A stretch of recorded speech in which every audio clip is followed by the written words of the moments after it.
Already fucked up. All right. Dude, that was the time to start. When they do the clippy thing? Yeah. That was 9 minutes ago, but yeah.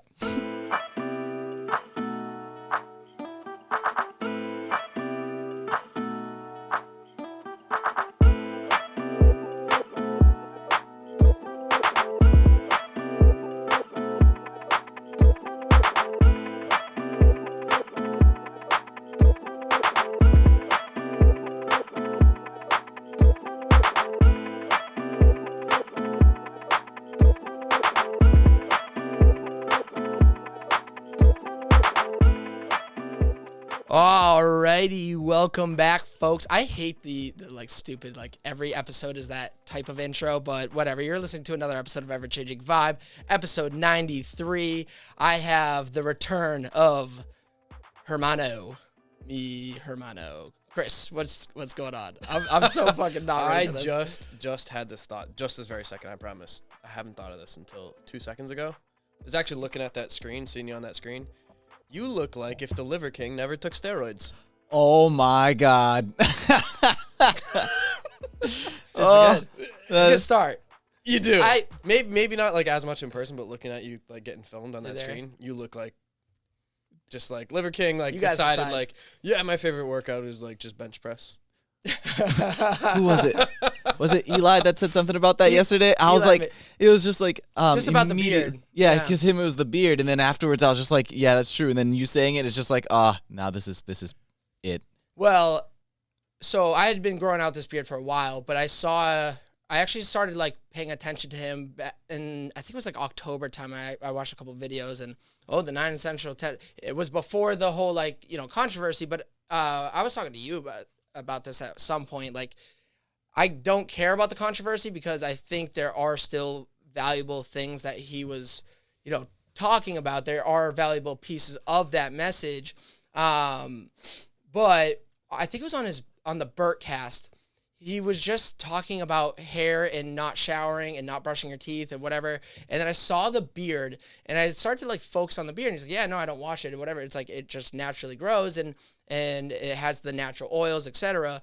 And I still use all the beard oils, the beard like scrubs and everything. I still like that. But one of the things I really picked up from that video is I had been like trimming the mustache hairs as it would get too long. And it sucked for about 2 months. And it still is like, I'm like just getting out of the woods on this one. But now the top mustache hairs are like just about long enough that they extend across past and I'm doing, this is like my new fidget toy. So by just long enough, you mean too long? Yes, all but right. That's what he did. He just grows it all out. And the other thing, and this is what I knew or what I learned when I was trying to grow out the hair on my head, which that's me in the future. Should have been you already. It is me now. I'm holding on to it like dad. Is like because you're supposed to like trim the sides and let the top like grow long enough before you start growing out the sides. And I never really listened to that rule. I was like, no, you just got to keep growing out. I also had really curly hair. So it just like, it wasn't working. Like I had to cut my hair anyways. And then that's when the balding really started to take notice. So with this beard, instead of trying to like trim it all the time and like square it off, because then I always have to trim it and square it off. If I just let the sides grow long enough, they'll eventually start to just droop down and then it'll form itself rather than like now every other week I have to trim the sides and keep it like a box. I also don't like the box look. Liver King has a very like, it's kind of like an arrow shape. It's like bulky and then just points off. I love the look. You spent too much time watching the Liver King if you're describing his beard like that. No, I just paid attention to the beard because I have a beard. Yeah, it's kind of a new thing. It's ironic because it takes so long to grow, but it feels like a very new look. Yeah, for you. But you've always had you've always had to do something with above your shoulders, whether it be like grow your hair out in one way, or now it's like your beard thing. You've had a lot of different like, You've had a lot of different like hairstyle type looks, and it's never just like gonna go get a haircut today. Like you always have some sort of hairstyle, and now you don't have much hair, so now it's a beard style. It's a thing that I need to do to like have a personality. I need a. Yeah, you don't have enough of a personality. You need a big beard. I want people to know just by looking at me. Like, you know, sometimes it's about going through a breakup and you change your hair color or whatever. You know, I just no, I actually. Booth Babe said the wrong thing to me. One time it was like, when I was like growing it out, but I think it was like just sometime around May, like towards the end of May, I was growing it out, but I was kind of like, right before the summer, I'm going to like go back to about your length and I'll keep it at that for the summer, whatever. And she made a comment like, you kind of look like Bert Kreischer. And I was like, you do say, and we were at the bar, right before we went to Christina P's show. So this was like June 5th or something. I think we saw her. So I was like, oh, do you like the look? She's like, yeah, I don't mind the look. You keep it nice. And I was like, all right, I'm going to commit to the beard. She thought I meant like, all right, he's going to grow out the beard. With that beard. Trim it up. Yeah, have that size beard. In my head, I was like, oh, we're going to see how long this can go. And yeah, it's going. And I was about to trim it when I was like finishing Sober October. I think I was like, I'll trim it on the last day of Sober October. Like not just the mustache, but I'll like box it up. That's when because I also had my buddy's wedding. So I was like, oh, that's the good time to do it. And then I didn't for some reason. Like I think I just forgot on like October 30th. Well, that's like a commitment if you're going to try to work around a beard like that. That's right. Probably why. That's this is like, also, let me stand in front of the mirror and trim my beard up. That's like, you need an hour. That, and I was like, if I'm going to trim this up, like, I want to make content out of it. And I just wasn't in the mood to make content. Like, I have to have a reason to do it or, like, at least do the phases of it. And I'm like, I don't want to use my phone and record myself and take pictures. Like, I was like, I don't want to do that right now. So, rather than trim it up, I was like, oh, maybe I'll do it tomorrow. And then all of a sudden, it's November, and I go to work. And no, I didn't go to work. I went on. I had my my like remote class, and one of the guys on that class, one of the other teachers had a mustache, and I was like, oh, Mo Shave November or whatever, like the mustache November, and I was like, it's also No Shave November. So then I just committed to all of November. I'm not gonna shave, and then I got to this point, and now I'm like, well, these mustache hairs are finally like getting out of my mouth. But they still like the long ends kind of do go in my mouth. It's all gross. It's just all gross. Speaking of mouth, aren't you a dentist? Yeah. Yep. So, I love mouths.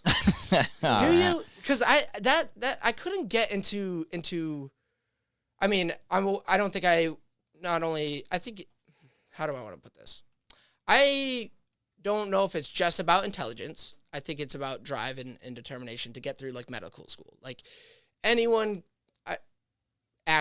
anyone can get through medical school, dental, like whatever it is. The hard work is like getting into it. It's just like being young and in undergrad and trying to like you know, you see all your friends taking as many classes as you, but on top of those classes, like I had to be studying for like the dental version of the SAT, which was the DAT. And then is that similar to the bar exam, or is there like a different equivalent? So I took my board exams. Boards, that's what. Yeah. And there were 3 board exams, 2 written and 2. Well, I guess 4 board exams, 2 written and 2 like hand skill exams. But no, like in college, like in undergrad at UMass. You know, everybody's like, especially junior year when now you're starting to kind of like plan. It's just like junior year of high school when like senior year is kind of laid back because you've kind of done a lot of the hard work. You got to finish up whatever cross your T's, dot your I's to graduate or do what you got to do. But you're already kind of looking for internships or whatever. But I had to be, you know, the application process was pretty rigorous, and I had to be studying for those DAT exams because that was part of like the application. Like you had to have a really good exam score. So doing all that was almost harder than dental school. And what makes dental school hard is not the content, it's the volume. So you're in school from 9 to 5, and you still have exams. So it's all day, Monday to Friday, 9 to 5. That's a lot of information. Which is a lot. It's like going back to like high school, because like college is like, you got a 2:00 class, you got an 8:00 class, and it's like, well, it's harder than high school. I wouldn't say it's harder than college. Yeah, but like structure, like you just got used to the like, pick your schedule system, and now you're like back in the wake up at 9 and you're in school to like the afternoon, and then you go home, like work. Well, you're working a full-time job, and that's it's got to be crazy. Plus, like you said, like if that was happening in your undergrad, like getting ready and doing all the tests, I remember not only is like senior year, your people, you have your routine, you're used to college, what like times of the semester you got to lock down. And also I think at that point, like when you're taking those 400 level classes, you're taking them with the professors that do all the prerequisites. So like, oh, I've had this professor. I know this professor, like if I just submit a paper, he doesn't read the whole paper. Like I could get away with this one. Oh, this professor lets us do all like,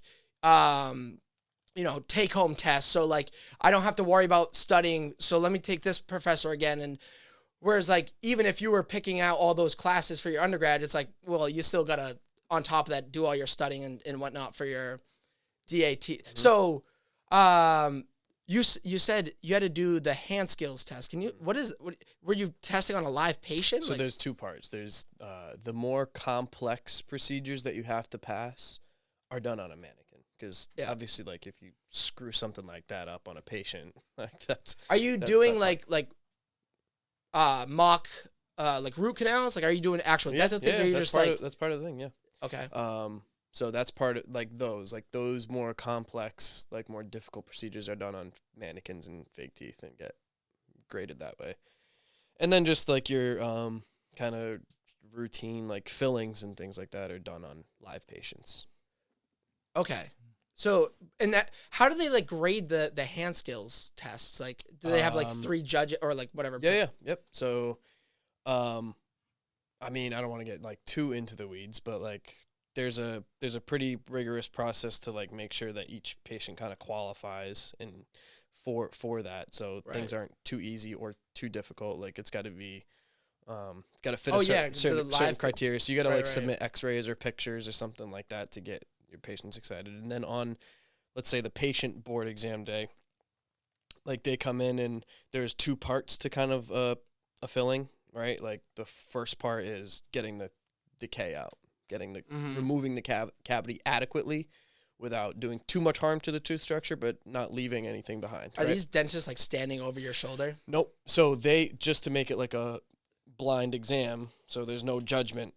It's kind of awkward kind of for the patient, but there's 2 sides to the clinic and it's blocked off. So they have, they basically, you work on them and they walk down the hall with their like cavity prepped out. They go sit down with now I forget if it's 2 or 3. It's definitely more than 1 examiner. And then they come back to you, then fill it, and then they go back and get the filling portion examined. It's like they'll check an X-ray. Okay. So they grade your work after. Is time a factor? Like how quickly you get the thing done? Mm-hmm. And is it like for example, boot camp, I know it's in order to qualify for this like regimen, like to be a Green Beret, you have to do, a marathon within like X amount of hours or whatever. But like you could take it as many times as you want, as long as you qualify for. I don't know if you actually can. So you can't take it as many times as you want. You can take it a couple times. Yeah. And you can only take it so many times like in a year. Is that like all medical things? No. Like no, because there's no. So I mean, again, these are loaded questions because you can kind of get into the weeds with a lot of it. But like, medical students don't have like hand skill type exams, so theirs is more like written board exams, from my understanding. Yeah. So, no, that's what makes this different and fun compared to like medical in a sense. But all medical students, you graduate med school and you're not done. Now you go to your residency, which can be 4 to 10 years after medical school, which is like your specialty. So even when you go see your family doctor, that's a residency. That's a family practice residency that they did 4 years of undergrad. They did 4 years of medical school. Now they have to do 4 years. Are you getting paid for residency? Minimal. Yeah. Oh, okay. You get like a stipend and a small salary, but not really. Last thing, and because I could tell you we need to shift away from dental talk. But this kind of relates. This will help us transition. I love it. So, like, when patients ask me questions and stuff like that, I'll talk about it all day, but I understand it's not fun for everybody. So, ask away. So, I know a big part of when you were telling me about, like, why you're kind of going into dentistry is, like, I like the hours. I like the money.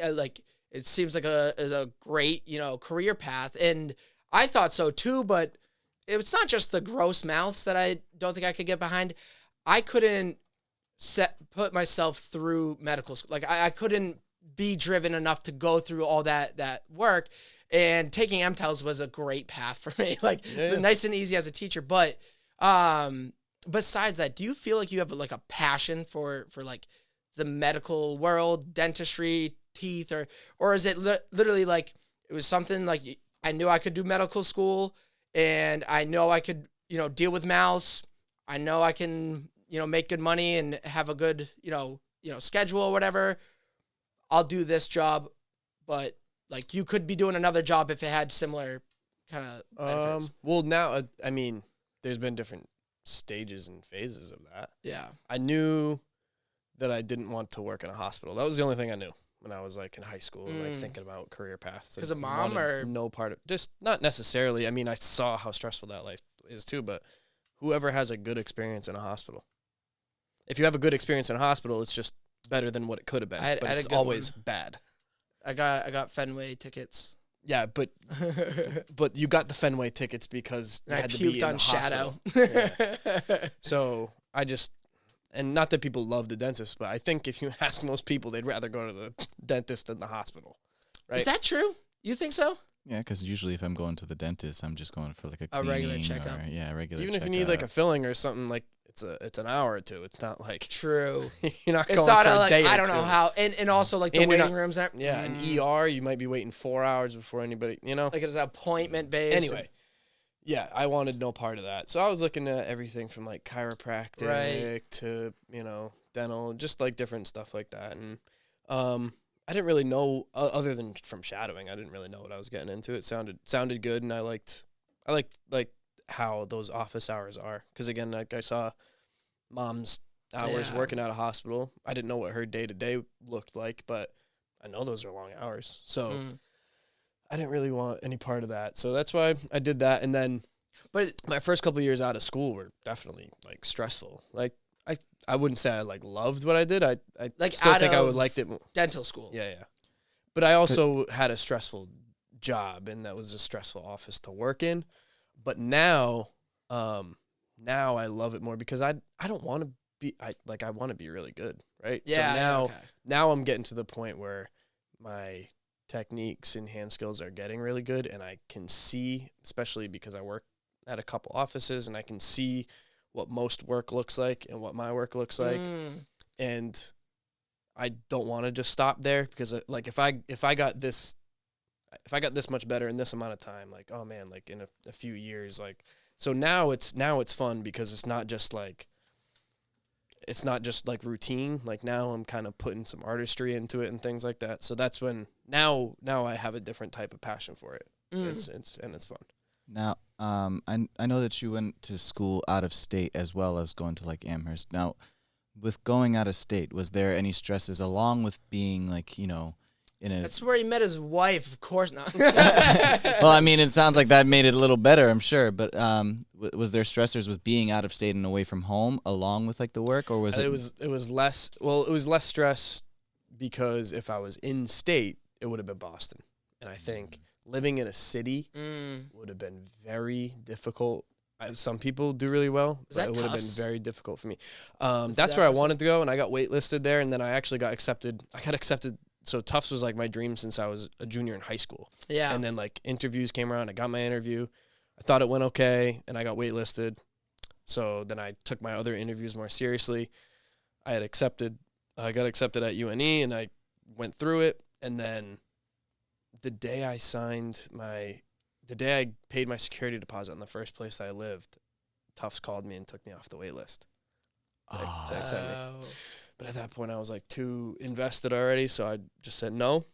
That was up And in it was Maine? the best. And it was the best. Yeah, You had your I was here. I was here when I got the call. But you had already put But the I already deposit put in the Maine. deposit on Maine. So, I think that's like the best choice of your life. yeah, because I think for me personally, and I think probably for most people, like I couldn't imagine, like in Portland, it's a city, but it's really I know. it's really not a city. You're right? you're the reason why like Portland is my place, like my sanctuary. So I had it's a a feeling. it's a city, but it's not like a city, right? So you can still live. I could live 10 minutes from campus, but like I rented like like first year it was like a house with 2 pharmacy students, and I could, it's a long day. I could drive home at the end of the day, or like I could go work out, drive home, like make dinner, like chill for a little bit, and then drive back to the library. But if I was doing that in the city, like trying to catch a train or this or walking, and especially in the winter, it just would have been like too much extra. And then like walking to the 8th floor of some apartment building that, and on top of all that, the expense, I probably saved between $10,000 and $15,000 a year not living to be in, doing the in exact Boston. same thing that you're doing now. Then on top of that, so like if I was in state, even if that school was in state, it would have been, I mean, I'm way too busy to like, it's not like, oh, I can go home every night and eat dinner. Like you're just way too busy for that. So it didn't matter if I lived 20 minutes from home or 2.5 hours like I did. Like that was much needed. And then, Portland was awesome. I am just like, I feel like I've always known it, but listening to you explain what your, not day to day, but like what your time in Portland was like, helps me realize how different of a people we are. Because you were 22 when you first went up to Portland, or up to Maine, right? Yeah, must have just turned 22 when I started, yeah. Dude, I was... 22. I was like, of course I'm going to live at home. And if mom and dad aren't cooking, I'm going to order out. Like, I was doing such a different thing. And I mean, I don't even know, like, where you were, like, socially. Like, I don't know. I was focused on, like, hanging out with friends and my social circles and meeting people, and whether that be like dating apps or girls or like my close friend group, and playing board games and video games and just doing whatever I wanted, not like kind of just going with the flow and like only working because like I want to do other things. And if I want to live in, mom and dad's house, they're not going to make me pay rent, but yeah, I got to have a job. I can't just be, a low life, I guess, a basement dweller. So like, that's the only reason why I got a job. But I like, huh? You don't want to be a basement dweller. The YMH reference? I don't know. Oh. I was like, for those of you that don't know, this podcast is filmed in a basement. My parents, nonetheless. Yeah. Anyway, sorry to get you off track. I just thought that No, you're good. But I don't know where I was going. I was like and I still am in a lot of different random things. Like when I moved out at 25 years old, I was like, I don't know what am I supposed to do? Do I get insurance? Like, do I need insurance? Car insurance? Oh, you have to pay. Dude, Are you saying this is 25 or 22? No, I'm still 25 at this point. I moved out with, like, I talk about him all the time, like my best friend, my former roommate, Booth Babe kicked him out, but that was a whole nother like weird thing that happened at 26 or whatever. Like, so much weirdness is happening. Like, I didn't know how to be an adult. Like, and I'm 25. You went up knowing like I'm moving over here to start my journey towards having this career. I mean, obviously you couldn't have predicted at the time that like you would meet your soon to be wife and that whole part of the journey. But like, I'm sure that was a part of your thought process, or like a part of like, you had to at least have some intuition that like you could meet someone up in, grad school. You could, you could start the whole like development and like cooking, which I'm actually pretty good at cooking. You'd be surprised. But like, dude, I didn't know that like we had to pay like internet. I didn't know about this. Like I moved out God. and my roommate was like, all right, so internet. I was like, yeah, how do we watch like TV? How do we?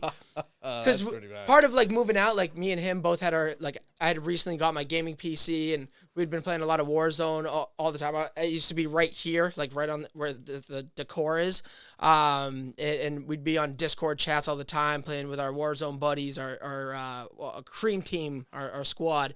And when we moved out, I was like all excited about like setting up my PC. We didn't have internet the first like 2 nights. The second night, like I think we got it, but it was really bad. It wasn't working. And then it wasn't for like the full week until the guy could come out and fix the cable. And I was like, I didn't do any of that. My roommate was the one who called Verizon or whatever, figured out what package, also knew it. And I was like, dude, what? Oh, wait. Another thing I got to learn, grocery shopping. You got to do that weekly. What the fuck? Like, and yeah, I did that this morning, and it's not just like going out, but then you're there for a while, and then when you come back, you got to put everything away.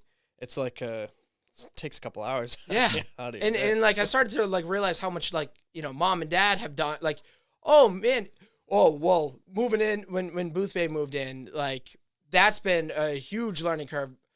Me and my roommate didn't really clean. Actually, I think he would clean up all the time. I never thought of cleaning. I think when I wasn't there, he would clean up the apartment. Dude, Boothbay was like weekly, like every Sunday. Well, we got to clean the house today. Like, why? We just cleaned it last week. Yeah, you got to clean it weekly, especially the bathroom. Like, we just did the bathroom last week. No, you got to do dude, I'm like. At least yours was weekly. Mine was daily. Wow. Like your significant other? Okay. Yeah, there's certain parts of the house that my wife needs done before she goes to bed. Yep. Yes, mine was like, oh no, I don't want my house to look like it was lived in. Like, yeah. that kind of clean. Yes. I think like our living spaces are like that. I feel like there's just like too much going on at our house to do that, and the house is like too big to do that like all over the house and do all the bathrooms and like that's all why that every that's day. why you put plastic on your furniture. Yeah, but our living spaces and especially the kitchen. Like, well, you have all. 2 kids, like babies. Yeah. So you can't. I mean, you're cleaning up at 12 o'clock. You're also cleaning up at 1 o'clock. But actually, yeah. So like all the toddlers' toys are all over the living room, and then she goes, and then her high chair's out, and all the food that was on the island for lunch, and then she goes to nap. You put all that away, and then she wakes up from a nap. Tornado runs through the house again. Yeah. Then she goes to bed and pick everything up. What age do you teach them pickup? Well, she already knows like pick up, but it's like it's not Clean up. yeah. It's more just like you get the concept. I understand a prompt like, and that I get excited that. But so she'll like, we'll tell her to like put a Lego back in the bin or something, and she'll put the Lego back in the bin and like look at you and like clap. And then you're like, yeah, good job. And then she goes, oh, her mind goes, oh, they like that. So she takes the same Lego back out. Oh, yeah. And then puts it back. And so, but, so it's picking up prompts and stuff like that. But the concept of like, hey, I don't want anything on the floor is not there. Yeah. I think my mom taught me. Do you remember Comfy Couch? No. Oh, so maybe it was just a Canadian show. Give me a little link. So yes, you showed me the this. clown. So the person that packs up everything into the couch. Yeah, so there's a show called The Big Comfy Couch when I lived in Canada. See if you could get like a nice little like image. 10-second of her cleaning it. Let me see. But yeah, so basically at the end of the show, she would just be like, "Look at all this mess. Who made this mess? Oh, I did." And so she would do a 10-second cleanup, and she would basically just shove everything back into the couch. And the way my mom got me to clean was by replaying that part of the episode at the end of the episode, so that I'd have inspiration to just quickly go and clean my room and make sure everything was cleaned out. Hey, I would be nervous. I would be nervous that like my kid would just be throwing everything into the couch. We'll get the video up in a second. But So how? I mean, this is one of the things that like I don't say to Boothbay, but like gets me so frustrated is like how what did you like? What did you say? It was like how everything has to be clean before they go to bed. Yeah. And I get that, but dude, there's some nights like she's out until like 7:30. I'm home earlier, but like I'm not gonna cook, eat by myself, and just like, oh, when you get home, enjoy it. Like I cook at like a time so we're ready to eat when she gets home. We're teachers, we gotta be up pretty early, both of us. She's earlier than me, but we finished like cooking, eating. You know, we shower, or before she can even shower and get ready for bed, it's like all the dishes have to be done. All the like, we have to like do a little bit of like a clean, not just like almost like a Sunday clean of the kitchen and put everything away, do all the dishes, let them all dry. And like, so now it's like 9:30 and you're going to take a shower and you're not going to go to bed till 10. I'm like, when do we hang out? Like, you're living with me. This is the whole point of you moving in was so I could, you know, hug you and cuddle you and like go to bed with you and not try to hug my other roommate and kiss my other roommate. But like, dude, I like some nights, like I get it. So, I mean, that's part of like growing up and like right, developing again. a relationship. But I mean, that's an important thing to think about because you gotta, just like you make other adjustments in your life, you gotta start to schedule time to do those things and make it part of your schedule if you need to. Yeah, Speaking You of know, which, make more plans. I know that he's pulling up the video, but I'll wait for my question after. All right. Going over here. How long is this? 37 seconds? All right. Who made this big mess? Does this give you trauma? That's not even a big mess. Not trauma. Not even a big mess. I did, didn't I? Brings back fun childhood Well then, cleanups. I have to clean it up. It's only fair. So, get ready for the 10-second tidy. Ready, set, go! 10-second tight. Oh. You can see I was a very weird child and enjoyed this very much so. I think we get the idea. Yeah. That just almost gives me nightmares. Didn't give me nightmares. I think I had like a slight crush on her for some reason. Oh, of course. That's what happens when you're little. Yeah, yeah. I was like, this lady taught me to clean. Who was your first crush? Oh, dude, I don't know. That's a weird Kim question. Possible. That was a good one. That's a cartoon. I never was. You never had a attracted to- crush on any cartoon? No. I Or can't like- say the same. Yeah, dude. I think my first crush, it was do you guys remember the little learning things to teach you how to type on the computer, like the Oh, like you told me Mavis that. Beacon the hooks on phonics or whatever they were. Yeah. Yeah, there was this nerdy, like, really like mean lady that she would just like be sitting there like, oh, you can't type that fast, and no matter how fast you typed, because I sat there and I was like, I need to make her say something nice, so I'd just learn how to type faster and faster, and she was just like, eventually, just you did all right, and I was like, and Guess maybe, what? I think that maybe Gio has a type. Yeah, I was gonna say, shapes my type a little bit. says a lot. Yeah, I need him rough. Oh, but go. I did have that question from earlier. So I know we were talking about like being a dad and also like talking about like scheduling time and whatnot. So, but how is it like trying to find time with your family, work, and then kind of just having your own social life and whatnot? You start to just live in the moment more. You know, Yeah. you don't think about, oh, I'm gonna do this and this by this, and I'm not gonna get like, hey man, I'm not gonna get a full night of sleep. I'm not gonna get to bed the time that I want. You know, my toddler's not gonna be ready for bed. Fall right to sleep. Like dinner's gonna take longer than it is, and I think having a second is what kind of helped too. Like first of all, I mean, you know our experience with the way the housing market and stuff was like. Oh yeah. A lot of my oldest first year was we were living with the in-laws, which they're great, but I mean just having like another set of adults in a house while you're trying to like raise a daughter is a lot. So like moving And into the our own 3 space. dogs. Yeah, and 3 big dogs because we got 2 and they had 1. So having our own space that like finally felt like ours, because we had owned another house before, but that was, I mean, you know, that was a smaller house. It was our first house. It was in a different state. And, but having like, you know, now we're in between both of our parents and both of our families. We have our own house, and then having the second one and knowing like, because your first kid, you're really like on edge because like like you got to keep this kid alive. You haven't done this before, and then it's funny because like as they start to get older, yeah, you should.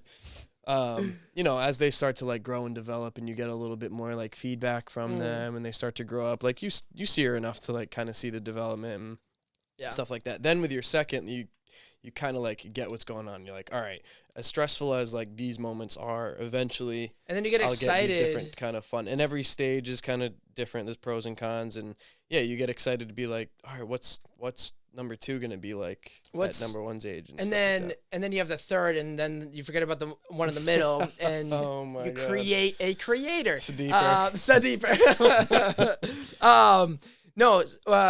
When you were kind of explaining like just like falling in love with being, or you just said you just be more present. You just have live to in be. the moment. You have to. And do you ever find yourself like, you know what, I kind of enjoy this chaos? Like I enjoy not always getting sleep, like, and maybe not in the moment. Like you're like, fuck, I gotta wake up right now. Like, so it's not that you enjoy the chaos, but you enjoy, you can kind of like see the payoff, just like with your podcast. Like a lot of the chaos of those days, it's like sometimes those like craziest days, like at the end of it, you go, and like like oh, like got a lot done, and like your busiest days tend to kind of like go by the quickest, and like, you know, because like there's some weekends where it just like that the weekends kind of drag a little bit more because like you're like waiting all week to like have some time to relax, but the day is just as kind of chaotic, especially if because you almost feel like you're wasting time if you're like relaxing or watching. Like, no, let's go kind of do something. You get kind of used to that pace and stuff. But yeah, you just have to enjoy and live in the moment. Where I was kind of going with that was like the idea of like order and chaos. A lot of people like hear the two and they go, oh, order is good and chaos is bad. And my point is like, no, chaos, like there is no good or bad to those two words, and chaos can, you know, have a lot of benefit. Like, I forget the like quote for this concept or this theory, but like there's two types of like great moments. There's the experience, like when it's happening, like a roller coaster. This is really fun. And then there's also the like, you know, me doing this podcast. There's a lot of parts that stress me out, give me anxiety, like piss me off. Like I can't do the video editing. And like, I know I joke about it a lot. Like, oh, I don't have it because I'm lazy, whatever. It's like, no, there's times when I've tried to do video editing and I get to a point that's so stressful that like, it's not good for my health and I have to walk away and then like, I can't revisit it because I know it's just not good for me to like try to keep forcing myself through. But now, like, I'm getting closer to that point where I'm actually going to be putting out, like, video episodes. So looking back, the experience itself, while it was happening, sucked. But, like, looking back, it's like, that was, like, the best part of this journey. You learned how to, like, grow. Like, take a breath and, like, get through that.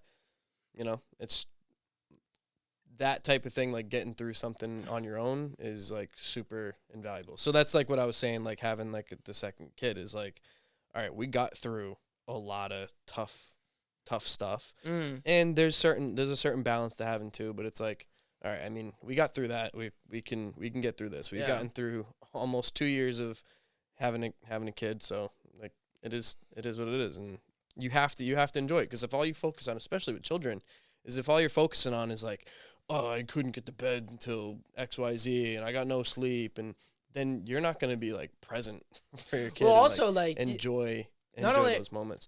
You're not present, but it's also, like, it's very, like, narcissistic if you do that. And I've heard from, like, dads, like, you know, we mutually connect on, like, Chris D'Elia. I think your last appearance, I was a big part of our conversation. But even, like, Bert Kreischer or Tom talk about, like, the moment they had a kid. Like, Christina P. was, like, oh, the moment, like, we found out we were pregnant, like, Tom's, like, potential just skyrocketed. Like, that's when, like, it was, like, he was a great and growing stand-up comic, but it was, like, dude, he hit another stride in, like, the podcast game, the stand-up, the branding, the like, the building a company and a business, like she's like, oh, he just went into full like work mode. And but there's also the piece of like I know I'm in a lot of ways I'm still selfish with random things that happen in my life, and I don't realize until like hindsight, like, oh, that was me being a little selfish in that moment. Like, did you feel like you had that like just wake up shock one day, like when maybe it was when you know your first was born, maybe it was like when you found out you were pregnant, when your wife is pregnant, or like maybe you never thought about it, but like it happened, like, I don't know. Do you have I wouldn't say there was like a snap, like a moment, but like I feel like over time, like after a couple months, I started to become more aware of, like, I guess being selfish. She was born, or no, after. Oh, after. Okay. Mm-hmm. Yeah. Like, you know, like, oh, I couldn't like watch a game or like do one of these things that, you know, you go from having lots of free time to not have much free time, and it is hard to make that adjustment if you're like used to watching some show or watching this or like whatever it is that you do to like relax or kill time or whatever your little passion or hobby is. Like, no, this has to be my new like passion and hobby. So I don't think there was like a specific moment about it, but I think that like over time I started to feel that way more and more, to the point where I'm like, all right, this sucks more than whatever the stress of like being a parent is. Right. You know, like not putting my time and effort and energy into this, and like being selfish about, oh, I didn't have time to do what I wanted to do. You are like, when it comes to fandom, the way you support Real Madrid for as long as I've like known you and knowing soccer, like you legit watch every game. Maybe now a little less, but like, dude, I remember there was like, in this is European soccer, like they're not coming on at the easy times. Sometimes it's super early in the morning. Sometimes it's like right in the middle of the day for us. So like, I remember you would schedule things around like, oh, I can't do something on Wednesday. Real's playing, like, which is part of why I even wore this jersey today. Yeah, I'm upset you didn't tell me that. I could have like brought them all and worn a new jersey every 10 minutes of the whole podcast, and that would have been been cycling fun. through. Would have been great for the video. Absolutely. That maybe is not out. If you just posted all the clips, it would have looked like we recorded like 16 podcasts. I mean, Brandon probably would have just changed on air. You know, he's already shirtless the whole beginning. Yeah, shirtless when I walked in. Shirtless. It is December. Speaking of this, I want to go into more of my weirdness and my hot takes, because at the start of this year, I said to you something like, yo, Benfica's going to be that team to worry about.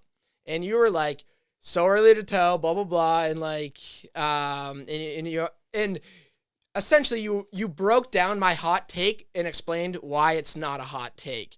And I think even though you challenge me, and I think I'm like try to challenge you whenever I like bring up soccer facts or sport facts or whatever.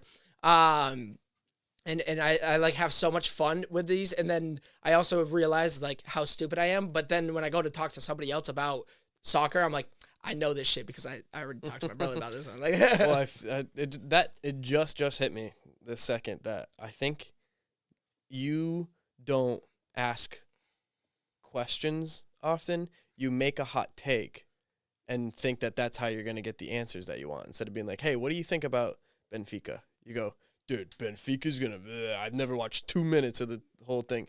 And then you learn what I think you were trying to get at. I think that's how you learn. You make a statement and let someone react to it instead of like, hey, what do you think about? Yeah. No, we kind of experienced that on our last week's episode 92, where we did spin the wheel and just like throw random topics at me and just see how long I can rant, or just like talk about it, have a take. But for a while now, I like just decided at some point, like, I think a great way to make content, and I guess if you were trying to be a content creator, here's a quick little tip. If you can apply this to your, rants, your takes, your whatever, don't worry about what your take is, whether it's right or wrong. As soon as someone asks you a question or a topic or something is brought up, just say the first thing that comes to your head and just defend it. If you need to walk back later, walk back later, but like just pick a side right away and start to learn that topic or that thing behind that side. And you can create, like, you can come up with really cool things and also learn, like, hey, you know what? By the end of it, I don't actually know if I agree with all the things I just said. Am I crazy? Is that crazy? That is crazy. Yeah, that is quite crazy. I just realized I'm about to get crazy. canceled in like a little bit. Like, you know, we're going to do AOHD and then like suddenly it's just, there's the canceling. No, that's why you cut and edit all my stupid shit out. Or just zoom in on your face like, yeah, he's doing it. He's going. Instead of making crazy statements, why don't you ask crazy questions? I think it's funnier. All right. But I don't know what's a... Well, are you trying to learn, or are you trying to be... Like, I don't get what your point is. Because you're talking about it being, like, content. Like, I guess it's content. But if you think about what's the biggest podcast in the world? Rogan asks... He doesn't make crazy statements and try to defend them. He asks a lot, and he has experts on. He's like, what do you think about this? What do you think about this? And then if he makes a statement about something else on another podcast, like he's good at like learning a different view and or like walking back from there. But like that's why people like to listen to him, because he's often asking the same kind of questions. He's not making like wild blasphemous statements that but it's fun. Fair enough. I mean, what you think is fun is different than what other people think is fun. I don't know if everybody else in the room thinks it's fun. Any other like sport hot takes? Because I know like throughout the years I've said so many. Oh man, yeah, you have, but I mean, nothing that I can. You would probably be able to think of some hot takes that I've had to talk to you about more than. Christmas Eve, where I was talking about how, which I think I just said it wrong, but what I was saying is like, Ronaldo is the GOAT, but like so is Messi. Like I think that it's like, what they are the greatest of all time, because you're not saying the greatest soccer player of all time. It's not GOAT, it's GOAT. So you could be the greatest of all time for different reasons. I kind of heard your argument about this, and it makes no sense to me. So I want to say it was Pepe made this point about like how Ronaldo like made Portugal like so great. So he can be the greatest Portuguese player of all time, for sure. So he's still GOAT. The GOAT, yeah. I mean, it's like saying the GOAT Celtics player versus the GOAT NBA player of all time. Or the GOAT of this decade, if you want to do it that way. But if you just say greatest of all time, do you know what all time means? All time. All of the time that you can think of is all time. Yeah, but so you can't have, like, I hate when people have multiple GOATs, unless you're talking about different like positions. If you're talking about sports, like a goalkeeper versus a winger, you can have that, or you can like you gotta. It's the like I can hear different arguments. So is Messi the GOAT? Yeah, we can all agree. Because I think it's different too. Because it's like Messi, it's all skill. Like Ronaldo has skill too, but I think a lot of it's still like. And I think there was somebody who was talking about it on a podcast once that I think really like, hit me. It's like with Messi, it's like he's very technical. You know, he's already thinking like 2 or 3 steps ahead. Whereas like Ronaldo, it's like even though he may have a similar take, his is more based off his youth, his power, his speed. He's using that as his advantage. Whereas like Ronaldo's like, you know, not playing the old role, but like, you know, he's thinking ahead of what that could be. I think on the pitch, Messi's the GOAT. But kind of what and I think there's like a butterfly effect that like certain people have had. And I want to use an NBA like reference. Like there's certain people that have changed the game of basketball. The like notable one is Michael Jordan. Like the carry, what is it, a carry? What is the move called? Palming, like, carry. Palming. So like he literally changed rules in the game. And you know, Bill Belichick and the Patriots changed rules in the game. And you know, there's certain people that have changed the game, the trajectory. In the NBA, not just the game itself, but Allen Iverson brought swag to the game. Yeah. Brought style to the game. Like he had so much. He was just recently on Kevin Hart's like Cold as Balls or whatever. Oh, yeah, it was a pretty funny episode. And he was like just mentioning like how many fines and stuff he had from like, I don't care. I'm not going to wear a suit and tie. Like this is what I wore when I was going to the place, pick up basketball down the street. Like, that's what I'm going to wear when I play basketball. Like, I'm going to wear, baggy clothes and whatever, chains or whatever, and I'm going to go to the game. Who was the French player that had the gold necklace? This is a little, like, sidebar. Jules Koundé. Yeah. Was that against England or? I think so. Yeah. That was hilarious. I didn't, know what was happening. Anyways, a little distracted there. ADHD, you might say. But, so Allen Iverson changed what players are to the point where, I think there's a lot of players now that, because of what they do outside of the court, outside of the game, actually does change what the game itself is. That's all true. But that's why Ronaldo is kind of the GOAT, or is the other type of GOAT. And if you don't agree with the idea that you could have two GOATs for different reasons, like a GOAT for on the pitch and a GOAT for the world of soccer, because what CR7, a company, a brand, he has hotels, he showed. I know, but see, you're talking about everything except for soccer right now. You're talking about what he did for Portugal and his hotels and his underwear. You're not talking about on the field. Maybe he's a GOAT in terms of branding himself. Yeah. Right. And that's fine. That's fine. So say he's the greatest athlete of all time for branding, which maybe Jordan Wait, is that what it means? Greatest athlete of all time? Is that greatest of all time. Oh, great. Yeah, that's what I thought. He's the GAT. He's the GAT. Greatest Wow. Greatest greatest athlete. Greatest of Greatest all Gallet. athlete. Gal Gal Gadot. Okay, so I see where That's what I was saying. You kept saying Pepe was talking about how he changed Portugal. It's a lot of people changed a lot of countries. Yeah.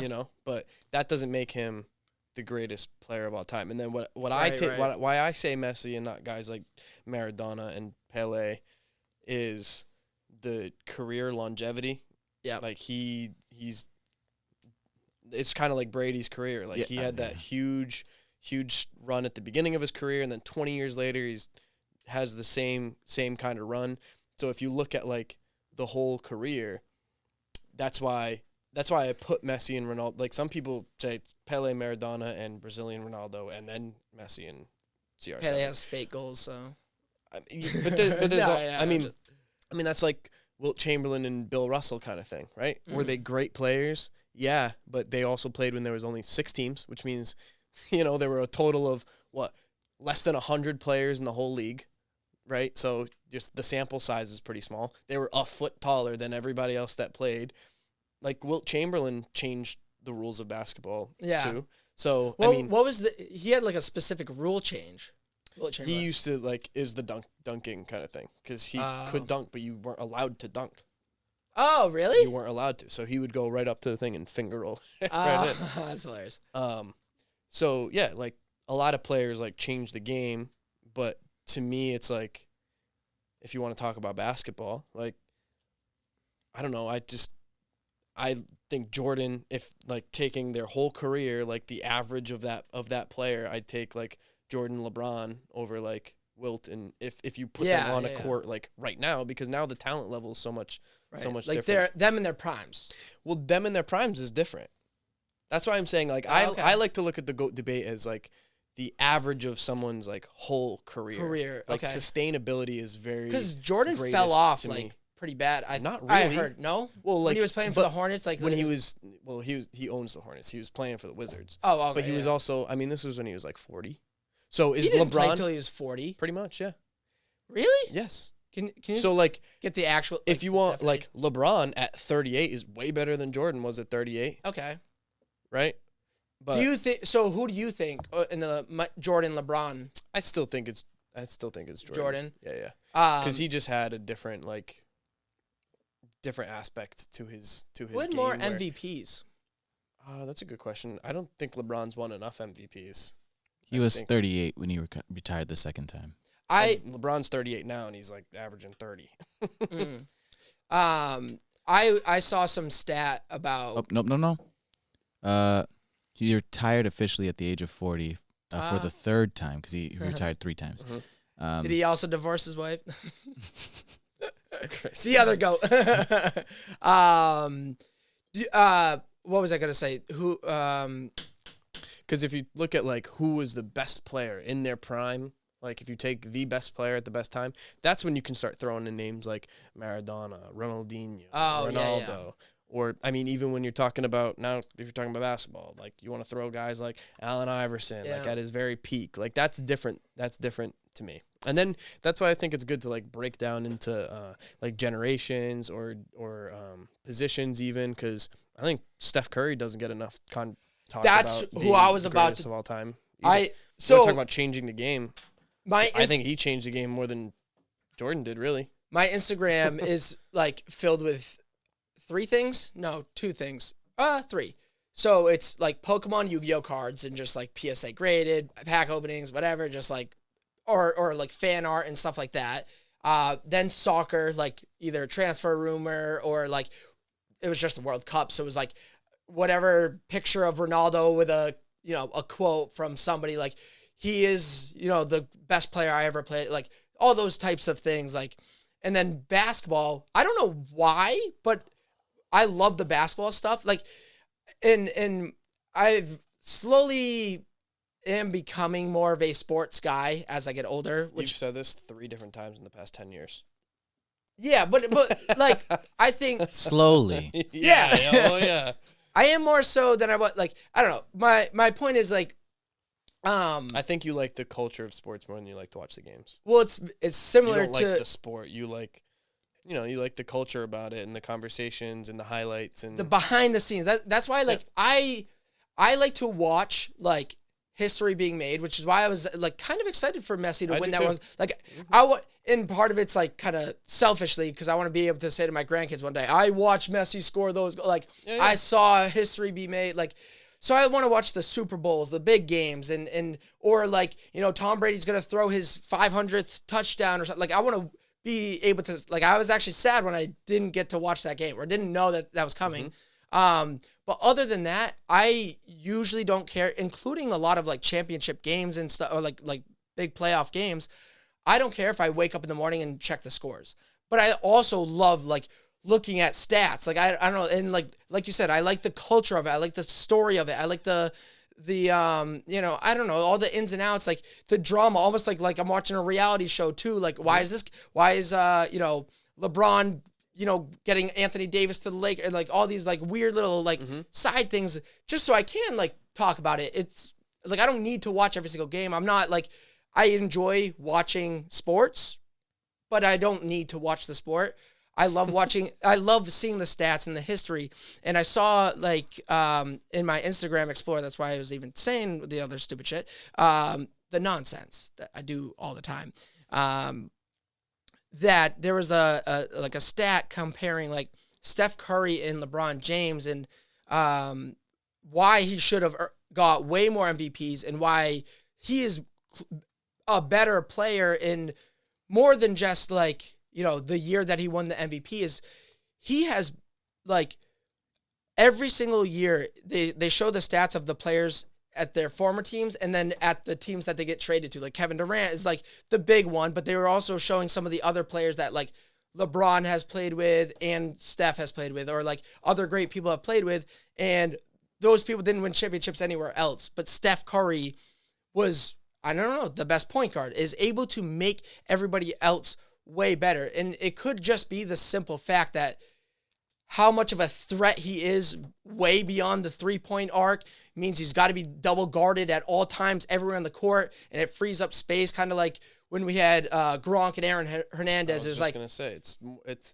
it's there's never one reason. It's never one player, one thing. It's they had him, and he is the greatest shooter of all time, and at the same time, they structured their roster around those quick plays, good shooters. Yeah. So it was a totally different style of playing, and then he elevated that. So it is like, Which, one of my favorite things that I like, this is my new development of becoming a sports guy. This is why I can say it every 3 years that I'm like becoming more of a sports guy, because I recently started to try to, as I learned the game itself, I start to pay a lot more attention to what the coach does.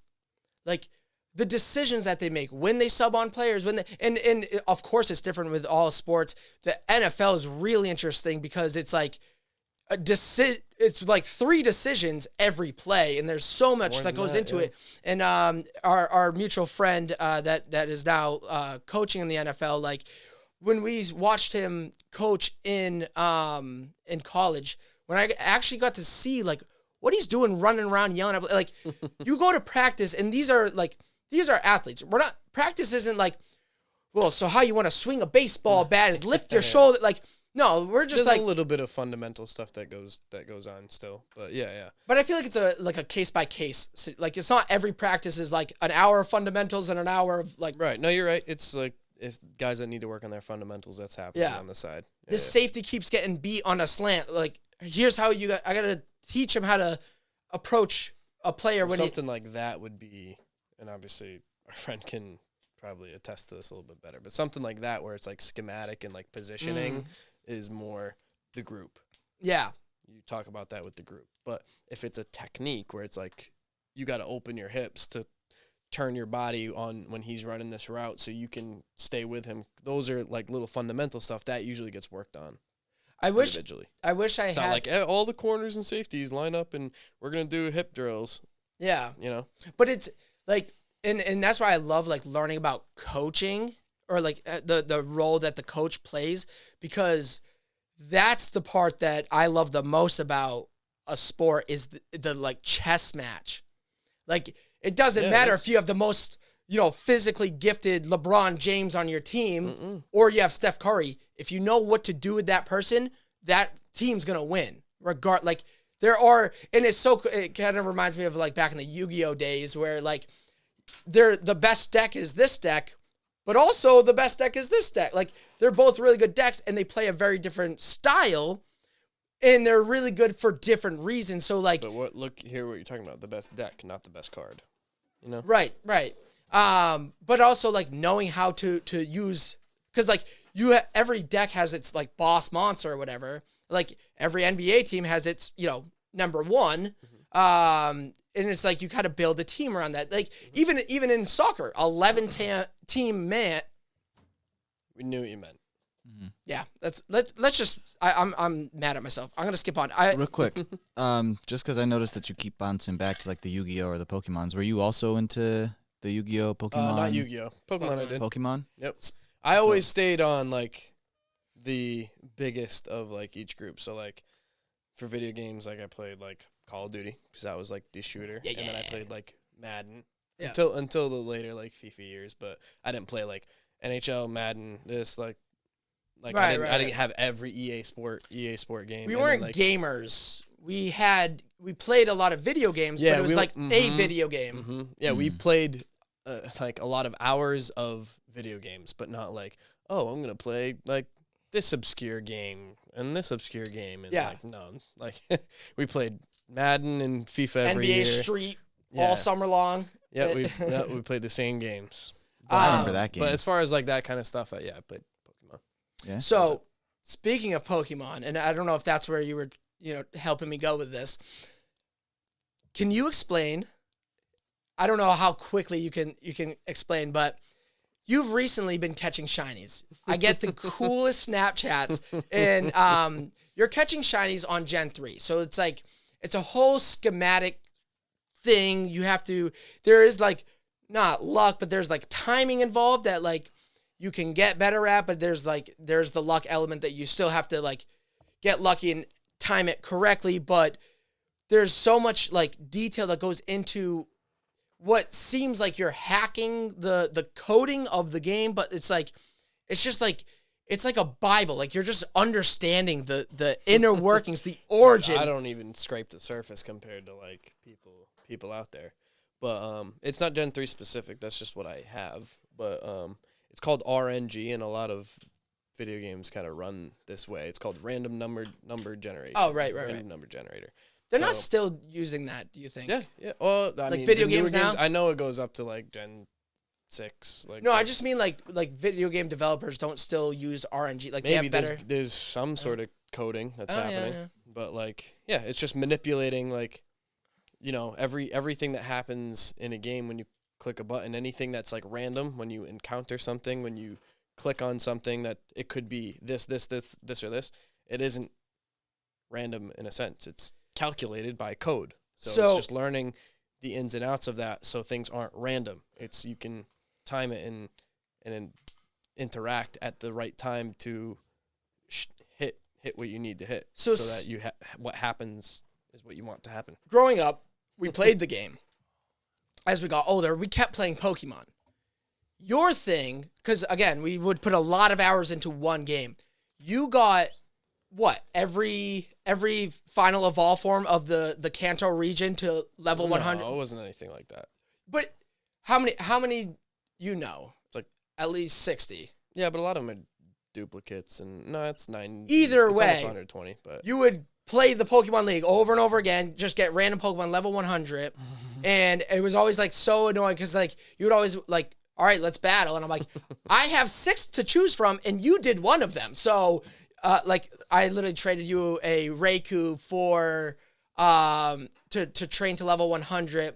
Because I had Pokemon like XD or Coliseum, and I gave you like an Espeon or like, or some Pokemon that you can only get from that thing. And I was like, I'll give it if you give me my like second level 100. All I had was Blastoise level 100 because it was like the Pokemon that I only used in my party. It was hilarious how we used to play that game, and now you can't play Pokemon the same way we played it. You can't just be like, ooh, a Pidgey. Like you don't get excited. It's like no, that's not going to be helpful by the third gym. Pointless. What was the switch that like made you not want to keep? Because you had done that for like 10 years, adding like new level 100s to your 2 PC boxes. What made you switch to be like, you know what? I don't want to train Pokemon to level 100 anymore. I want to try to get a shiny. This was just something that not a lot of people have, and it just seemed hard. Was it like it just is cool? It's something that I didn't know about until like recently. So I was like, wow, I played all this game for so many years and didn't even know about this. Like, well, now I gotta make up for lost time and just do something. How many shinies do you have so far? 7. And well, wait, before you even did the shinies, you did the emerald like hack to get like any Pokemon and everything, which is another like long process. What goes through your mind that like when you go, oh, I'm interested in this, I'm gonna like do the research and I'm gonna find like it's the same thing. So you play and are interested in more like Call of Duty, right? So the only way I can explain it is like when people that are really good at the game or like the ins and outs like figure out like slide canceling or hitboxes and like the J God dude that like slows everything down and looks at recoil, and it's just the same thing, like using those tiny little things that most people don't know about and trying to apply like one little thing at a time to add stuff that you just didn't even know could change your experience. So I just think that that's cooler, like being able to like manipulate a game in a sense to like gain an advantage. What's the community call it? They don't call it manipulate, or do they? RNG. No. I know they call it like random number generator, but isn't there like a term like they don't call it manipulation? They don't call it hacks. They call it manipulation. Oh, that's what it is. They don't call it hacks. You're manipulating. You're not like you're not changing it. You're not cheating. It's the code. It's being able to understand the code of the game, right, and get the outcome that you want. Pretty high level. Yeah. We're kind of at that point where it was a combination where like not only like does real shiny hunting take so long and I just don't have that time, so it's a quicker way of doing it, but also for me that's cooler than just like literally doing it random and just repetition. Oh, I got lucky. Repetition.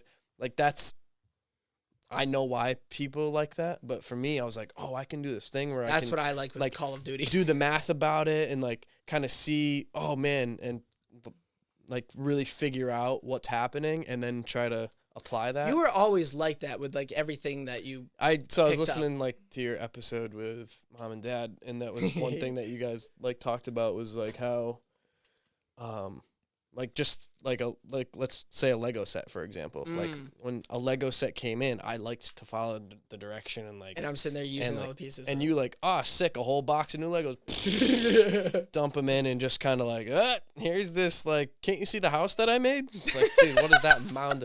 You know what I mean? And like, you like to make games, and I liked to play a game so much that I like master, got it. Like, and I like that kind of slow progress of like getting better a little bit and understanding a little bit more and getting it a little bit more. And I feel like a lot of people, I feel like that's a part of like human nature, like that. Yeah. Slow, gradual, like that's why when people get into passions like you got with this podcast, like you've done a lot in it. Shit, I need a new camera. I need a new TV. I need like. Well, it's not like I need a new this, but like. You're seeing the things that you can upgrade. Seeing the things that you because Two like, Bears, One Cave does. Getting a camera doesn't help, but understanding understanding that what that camera can do and having the right lighting, and it's like because you had the camera for a while and weren't doing anything with it really until you got the right. No, lighting. it was until I like really started working with Geo. Well, that's the other thing. It's community too, right? Like and.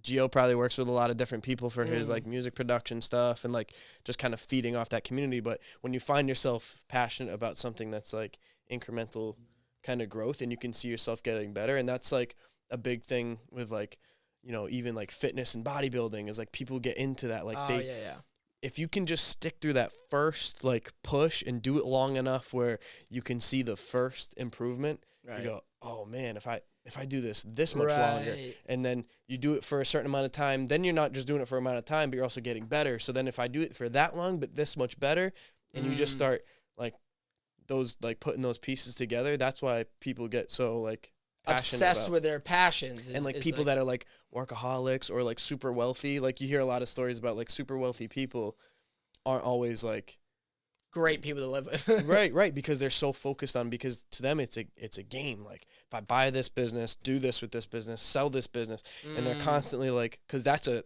like the wealth and money is like a really quick like number dopamine value and that you stat, can like so you can really track how you're doing. So people like to if I invest in this stock, move boom boom boom, and you're just like seeing that increment. Like money's an easy thing to like value. That's why I think a lot of people value like making a lot of money that they won't ever use.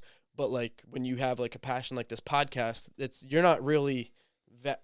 Obviously, you'd like to get to the point where you're making money and you can do this as a job. But right now, that's not what's driving you. It's like you're lucky enough that you can see the little value changes without having a number on it. Right. You know? Yeah. And even though I'm sure your views are going up. Let's get those numbers up. Yeah, I'm sure your views aren't going like skyrocketing right now. But I'm sure you're not like, you're aware of it, but that's not what's driving you. Is like, I'm going to get this camera because it's going to get me one more view. You're like, you can see things getting a little bit better. Like even when I was doing music, it wasn't like, I was obviously paying attention to streams, but some of my best songs, in my opinion, got the lowest amount of streams. Yeah. And some songs where I was like trying to force myself into this block that really like, I know people are going to listen to, yeah. and I get tons of streams, but I don't really love that song as much. Really fun. I always hated that feeling. Just like when you put so much time and effort into something, you're like, this is going to be the one. This is the baby. And then like everyone's just like, yeah, that's cool. And then you play something that's like, yeah, I worked on this for like maybe 5 minutes, and they're just like, yo, this is awesome. Yeah, we get people that. Sense that. I get that with the AOHD stuff, the A0HD on YouTube, and I also get that with like podcasts, like certain guests. I'm like, dude, that was the fucking one. Because like I know what my average number, like every single week, I know I get this many downloads. I don't know of those downloads how many of those people actually listen, but I'm like, and then sometimes it's like the one that I'm like, this one, everyone, if they download it, need to listen. Like that was a great guest, or that I had a great rant, or I had a great point, like whatever it was. I was like, that was a great one, but then it happens to be less that week for some reason. The good thing about this kind of thing is you might have a listener find you a year from now and like, oh, I like this, and backlog, and you might get that listen later on. Yeah. Oh, that's true. Yeah. Not everybody needs to listen like when it comes out. Right. And I never think notice of that. that I in do music? know that. In but, music, like over the past like 5-10 years, like nobody promotes anything anymore. Right. It's just like an album comes out, they'll post it on their Instagram, and then like oh, like 2 weeks ago you realized this album came out, and then you listen to it. Like, people are thinking more about, like, you know, their catalog and adding. Yeah. Instead of like, oh, I need to get like everybody to listen in these first 2 weeks, or else nobody's gonna. I think they've been doing that for years too. Because I remember, like, for me, I was always like an album listener back in the day. Like, you know, the second I heard one song that I was like, oh, I like this, let me get the album, right? Whether it was like going to the store and buying it or torrenting it, we'll block that. But but what's it called? But I did recognize, as like, even as a young kid, that like I'd be like, oh yeah, this song by this person there, and people would be like, oh, is that a new song? And it's like, no, it came out the same time as this song. But it's like, you know, that wasn't the song that was being played on the radio. That wasn't the song that was being promoted. That's me most of the time I'm talking about music. I have such an obscure taste in music, and I like, whenever I'm talking to people, like, I know like deep rooted things that like. I don't think you have an obscure taste in music. I think you're focusing too much on the sound and not enough on the emotion. I think you have a certain emotion in music that you like, and it's very raw and very authentic, and you don't need it to be like overly produced and overly sonic. You just like a certain like feel to the artist and a certain. We learned that. It's like we watched a live performance for one of our reaction videos, and I didn't have a great I was like, I was And he's like, I don't like the music video as much for this song, but let me see what your take on the music video. And I love the music. Like, when I could see the visual, I could see the story, I could see more than just like, I love the behind the scenes of everything. I like knowing what the whole working of the art is. Like, why did you paint that? Why is that stroke in the top left and that stroke's in the bottom right? Like, why is it start as a face and turn into a gal? Like, what put your brain there? That's probably just because you've started to realize how important that stuff is. Just important in what sense? Like, in doing your podcast, like, you start to notice how important like those little details really are.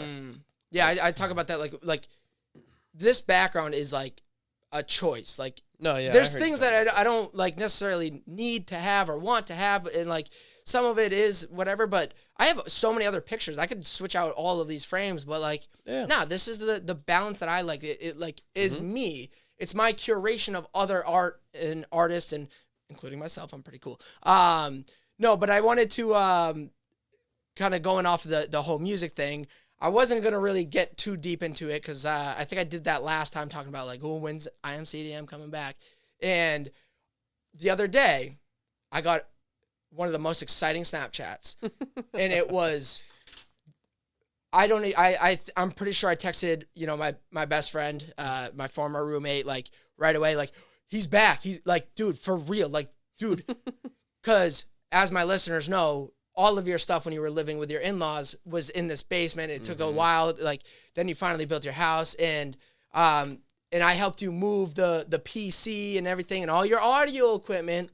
I was like, when are you going to set this up? You're like, I don't know. We got the second one on the way. Like, I'm going to be way too caught up. I don't have the time. And your wife sent a picture of you down in the basement. Like, I see the little scarlet, and now I know some of the equipment because of Geo, and also because I use it a little bit. So I see the scarlet, I see the PC, I see the little the audio box, or what? The monitor, the HS. No, not the monitor. What's the? It's called the monitor. Speaker? The speakers. Okay. monitors, Okay. yes. I like. I said audio box, by the way. So Yeah, I know it's not audio box. And then you told me after, you're like, oh, that's just for Pokemon. That's for specifically. So I had like I went over to watch the Portugal game, and then like after the game, sad, but after the game, you're like, let me show you how I do my shiny hunting, and I was like, this is perfect. Like I gotta get to know what this system is, and you go down, you open up your PC and you start like pulling up the things, and I'm still looking at it. I'm like, oh, are you gonna get into music? No, I still don't really have time. No, I had opened it and kind of started to open up some more projects, but those types of things, like, literally you got to invest. Like, I got to be able to sit down there for 2 hours and know that I'm not going to get much done, whereas the setup I have right now, I can go down there for 20 minutes and just as a like an artist, like I don't know, I know rap's probably not the right term, whatever you are, you're a lyricist, like you write the lyrics. Are you constantly writing lyrics like in your head? Like, I do you used to still be, write but notes and stuff? No, you don't really do that. Don't really anymore. Cause like, yeah, I get like if you're gonna make the song itself, like you do gotta like sit down, commit, and like actually And at work this on point, it. I don't like. I mean, ever since the pandemic, I don't work with my producer anymore because he had closed the studio, and now he's blown up and he's got his own kind of thing going on, and he doesn't really have artists at the studio anymore. So it kind of has to start with me. Yeah, you have to. And so be so passionate, I'm gonna yeah. have to. That stuff takes a lot of time. Are you gonna Tom Brady? unretire? Unretire. 3 years later, he unretired don't like care. 40 days later. True. No, I mean I'd like to. I think about it every now and again, but then I realize like, oh man, like I'll listen to like even Gio's beat that he was playing earlier. I'm like, oh man, but I'm not gonna pretend I could write a verse in 10 minutes. Like I sit with that and over again and like line by line. I'll listen to the beat over and over again from start to finish to kind of like get an idea of how the song's gonna be structured and like. Because when you're doing it at the studio, you're listening to the beat get played over and over again. And, you know, your producer will be, like, adding different sounds and stuff, but you're really getting that drum pattern. So the whole time he's, like, adding, since, like, I still have the drum pattern going. So I'll be, like, writing while he's going. And then let's just say I wrote the hook first. Like, I'll go in, do the hook, and then the hook will be playing, and then he'll start, you know, programming stuff for the That was some of the coolest things. Chorus, or not the chorus, the verses. Yeah. And then I'll go do the verse, and then that was like 4 to 5 hour studio session, and this is with a second person who is literally has his whole business designed on how efficient he is, Yes, and how quickly he can like get Crank through out, the system. We would get through a rough draft beat, and usually a chorus and maybe some of a verse in 5 hours with somebody else. So now I'm by myself. Yeah. It's gonna take way longer than that because I'm not that efficient at making the music part. And then now I'm so rusty and kind of out of it for writing because it's been so like 2-3 years that I'm going to have to just kind of like, if you Like stop Joe this, Bruce, shout out. if you stop this podcast right now Yeah. for 3 years, how many podcasts do you think you'd need to record before you like, were back in your groove? All of them. No, I like a lot. No, I get what you're saying. You know what I'm saying?